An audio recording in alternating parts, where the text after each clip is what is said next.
Donald Trump ने Venezuela पर हमला करके जिस तरह वहां के राष्ट्रपति को कैप्चर किया, पीएम मोदी को भी पाकिस्तान को ठोकने का मौका मिल गया। अब बकवास सी चीज बोल दो, हम ये कर देंगे, वो कर देंगे, वो हो नहीं पाएगा। फुल स्केल इन्वेजन बिल्कुल नहीं हो पाएगा। इसलिए अमेरिका गुंडागर्दी टाइप का मूव इंडिया करे, ऐसा होगा ही नहीं। पर अगर इंडिया कुछ ऐसा करने की कोशिश करता है, फुल फ्लेजेड वॉर हो जाएगी चालू। एंड कोई नहीं करना चाहता इस टाइम पे फुल फ्लेजेड वॉर चालू। उस चीज को इंडिया पाकिस्तान से इक्वेट करना महा बेवकूफी है। आपको टीआरपी वगैरह इससे नहीं मिलेगी कंपेयर टू कि आप फालतू की स्टोरीज क्रिएट कर रहे हो, फालतू की एआई जनरेटेड इमेजेस क्रिएट कर रहे हो। पाकिस्तान जब ट्रंप अपनी फौज को भिजाकर वेनेजुएला से कदमी को उठा सकता है, आपको कह रहे हैं आप पाकिस्तान में भिजाकर जब ट्रंप कर सकता है तो आपको भी करना पड़ेगा। ओ देश की जनता तो ऐसे ही है, आधे से ज्यादा वैसे ही इतने फ्री फोकट में घूमते रहते हैं। बुला लो किसी को भी शोर मचाने के लिए। ओ एपिसोड ऑफ रिएक्ट्स। एंड आज कोई इजराइल बैशिंग नहीं होने वाली है, आज इंडियन मीडिया बैशिंग होने वाली है। क्योंकि इंडियन मीडिया तो आपको पता ही है इज ऑब्सेस्ड विद पाकिस्तान। तो भाई वेनेजुएला के प्रेसिडेंट निकोलस मादुरो को उठा लेते हैं, अमेरिका उठा लेता है, उसके अंदर भी पाकिस्तानी एंगल आ जाता है। देखते हैं कैसे। और पहले ही बता रहा हूं भाई, सेंसिटिव हार्ट वालों के लिए है नहीं, गंदी गंदी भाषा का प्रयोग किया जाता है यहाँ, ठीक है ना। ट्रंप का अमेरिकी सैनिकों को कौन सा आदेश कि पीएम मोदी को भी पाकिस्तान को ठोकने का मौका मिल गया, अब इसके बारे में बताता हूं।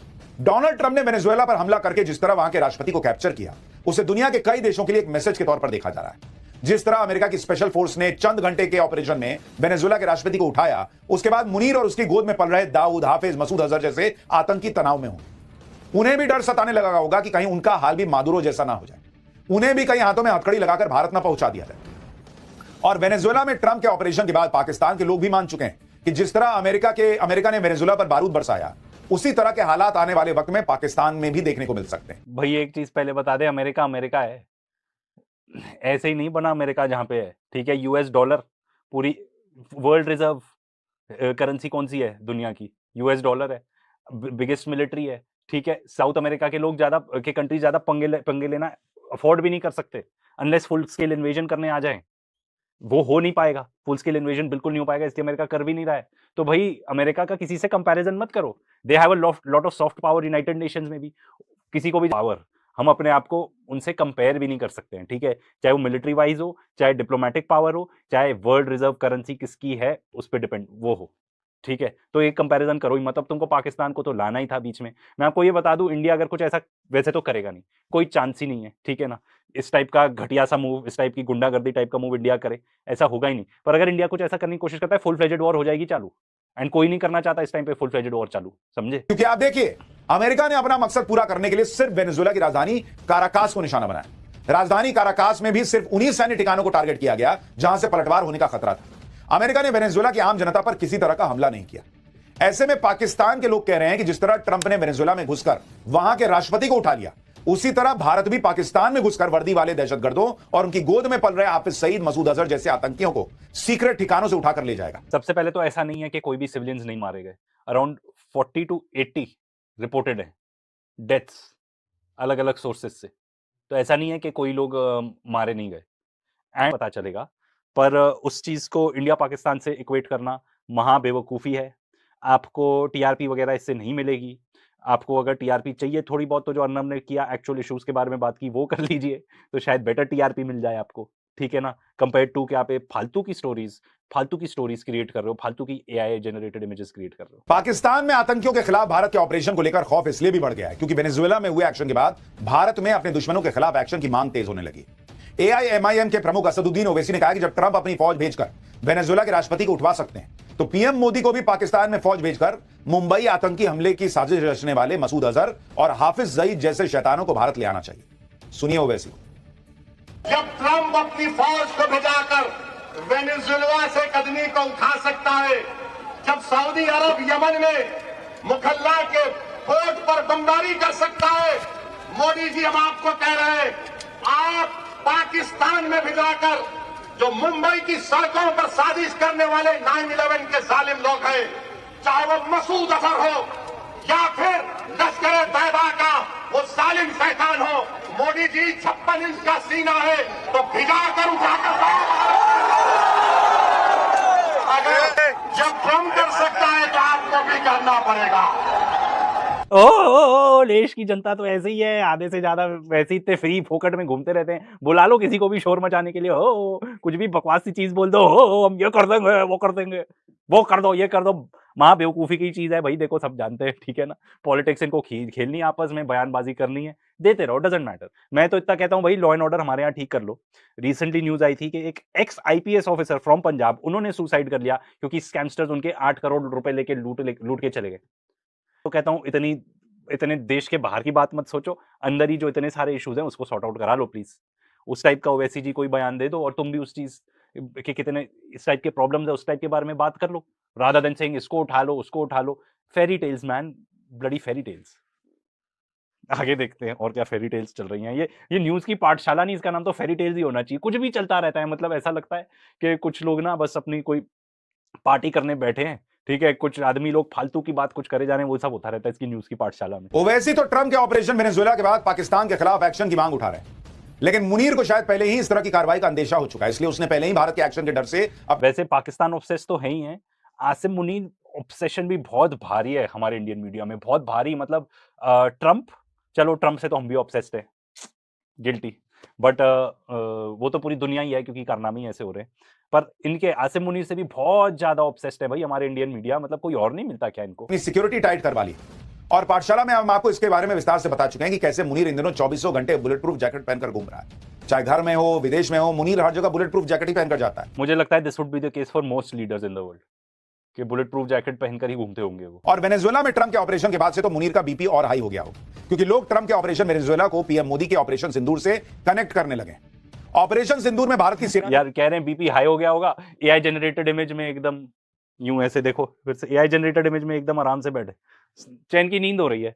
यार तुम लोग यार, मतलब कुछ तो AI का जमाना है, कुछ थोड़ा बेहतर ही बना देते। ने भी पाकिस्तान के खिलाफ कोई ट्रेडिशन भी पाकिस्तान के एयर डिफेंस सिस्टम और रडार्स को पूरी तरह तबाह कर उसके जवाब देने लायक ही उसे नहीं छोड़ा था। तो इसमें चलो, जब फर्स्ट अटैक हुआ तब तो एयर डिफेंस सिस्टम को नहीं अटैक किया था ना, उसी की वजह से तो प्रॉब्लम हुई।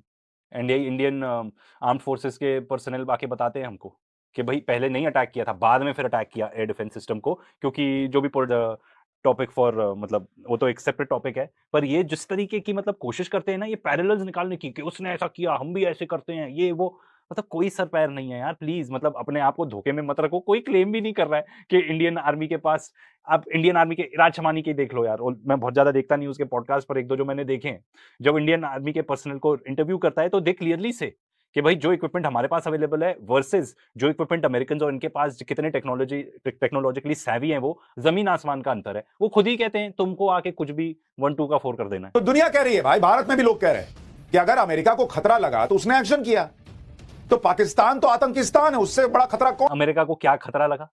एक्सक्यूज मी, क्या खतरा लगा अमेरिका को? वो खुद ही नहीं मानते कि ड्रग्स वहां से आते हैं, अगर वो खतरा था भी तो। वेनेजुएला अमेरिका के लिए खतरा कैसे है? कुछ भी बोल देना है। मुझे नहीं लगता इनकी स्क्रिप्ट कौन लिखता है यार, ये जानबूझकर होता है या तुम्हारे यहाँ चलता है फ्री फ्लो, जो भी आया बोल दो। तो भारत को भी एक्शन लेना चाहिए, तो भारत को और अच्छा मौका मिल गया है। सुनिए रक्षा विशेषज्ञ किस तरह वेनेजुएला में ट्रंप के ऑपरेशन की तुलना ऑपरेशन सिंदूर से कर रहे हैं।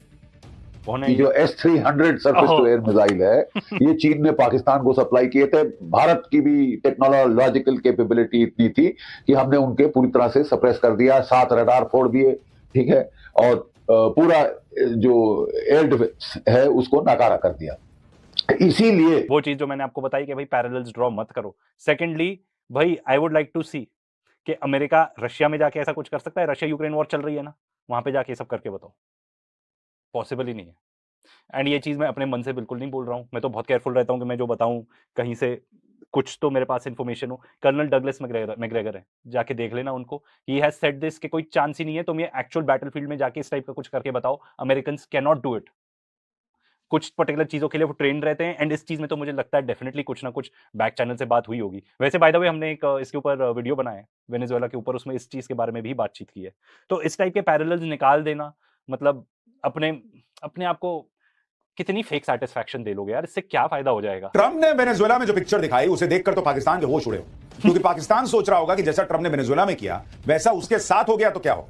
आप देखिए कि ट्रंप कैसे वेनेजुएला के राष्ट्रपति को खींच कर लाए। वेनेजुएला को भनक लगे बिना 150 एयरक्राफ्ट हेलीकॉप्टर्स की लैंडिंग, 7 धमाके, फिर मादुरो को अमेरिका पहुंचा दिया। 150 एयरक्राफ्ट की लैंडिंग, 150 एयरक्राफ्ट तो यूज हुए थे, ठीक है, ऐसा रिपोर्ट किया जा रहा है। लैंडिंग कहां हुई इतने सारों की? लैंड तो हार्डली कुछ, जो हेलीकॉप्टर्स ही थे जो अपना उसको क्या कहते हैं उठाने गए थे मडूरो को, वही था। एंड तुम यार, मुझे एक बात नहीं समझ में आ रही, तुमने इतना सब गुणगान गा रहे हो अमेरिका ने क्या ये किया है, कितना डेंजरस है पूरी दुनिया के लिए, वो तो मैं नहीं दिख रहा। ये सब टाइप की फालतू चीज तुम रिपोर्ट कर रहे हो। ये दुनिया कितने मतलब डेंजरस मकाम पे आके खड़ी हो गई है, ठीक है, कितने डेंजरस वर्ल्ड में हम रह रहे हैं आज के डेट में कि ऐसे टाइप के एक्शंस कोई ले सकता है कि एक प्रेसिडेंट कोई जाके उठा ले, बैकडोर नेगोशिएशन हुई हो या नहीं हो, रिगार्डलेस उसके बारे में तुमको कोई चिंता नहीं है। आके तुमको इस टाइप के फेक कंपैरिजंस, फेक पैरेलल्स बनाने। ये सब किसी हॉलीवुड फिल्म की स्क्रिप्ट जैसा लगता है, लेकिन अमेरिका की डेल्टा फोर्स ने इसे कैसे हकीकत में बदल कर दिखाया। आधी रात के तो ये भी बता दे कितना बिल्डअप था वहां पे, अमेरिका की कितनी नेवी वहां बिल्डअप थी, कितने कितने एयरक्राफ्ट कैरियर्स, कितने वॉरशिप्स। तो भाई अमेरिका के पास एक पावर है इस टाइप से प्रोजेक्ट करने की, ठीक है। उनके पास सबसे बड़ी पावर है यूएस डॉलर की, जो वो छापते रहते हैं, इतना ज्यादा छापते रहते हैं कि ऑलमोस्ट 38 ट्रिलियन डॉलर्स उनका डेट हो चुका है, ठीक है। फिर भी $1.5 ट्रिलियन का अब 1 से $1.5 ट्रिलियन कर दिया है डिफेंस बजट। ये सब बात करो ना, कितना डेंजरस है ये कि भाई क्या अमेरिका क्या ऐसा प्लान कर रहा है कि ऑलरेडी $1 ट्रिलियन का आपका डिफेंस बजट था जो ऑडिट भी नहीं पास कर पाता, अब आपने 1.5 ट्रिलियन का कर दिया, उसको डिपार्टमेंट ऑफ वॉर नाम दे दिया है। तो भाई आप कितने वॉर कराना चाह रहे हो, आप क्या सोच रहे हो कि किस किस टाइप के वॉर्स लड़े जाएंगे, क्या वर्ल्ड वॉर 3 की प्लानिंग हो रही है क्या यहाँ पे? ये सब तुम्हें कुछ नहीं बात करनी कि ये सब कितना डेंजरस है, ये आलतू फालतू चीजें बात कर रहे हो। के लिए 150 से ज्यादा एयरक्राफ्ट का इस्तेमाल हुआ, जिसमें फाइटर जेट, बॉम्बर ड्रोन, निगरानी विमान, खुफिया विमान और हेलीकॉप्टर शामिल थे। डेल्टा फोर्स के हेलीकॉप्टर्स ने फोर्ट थियोना मिलिट्री बेस की इमारतों की छत पर लैंडिंग की और इसके बाद डेल्टा फोर्स के कमांडो ने मिलिट्री बेस में छिपे मादुरो और उनकी पत्नी की तलाश शुरू की। दोनों को पहले अमेरिकी नेवी के युद्धपोत यूएसएस इवो जिमा पर लाया गया और वहां से फिर अमेरिका पहुंचा दिया गया। तो भारत जो है वो ऐसा कर सकता है या करेगा, अब यह प्रश्न उठ रहा है। जिस तरह अमेरिका की डेल्टा फोर्स ने हॉलीवुड फिल्मों जैसी कहानी को हकीकत में बदल दिया, उसी तरह पिछले कुछ सालों में इस तरह के ऑपरेशन के लिए भारत की सेना पर भी दुनिया का भरोसा बढ़ा है। भारत में भी बेबी और डी डे जैसी बॉलीवुड फिल्मों में आतंकियों के खिलाफ दूसरे देशों में घुसकर भारतीय एजेंसियों के ऑपरेशन को दिखाया जा चुका है।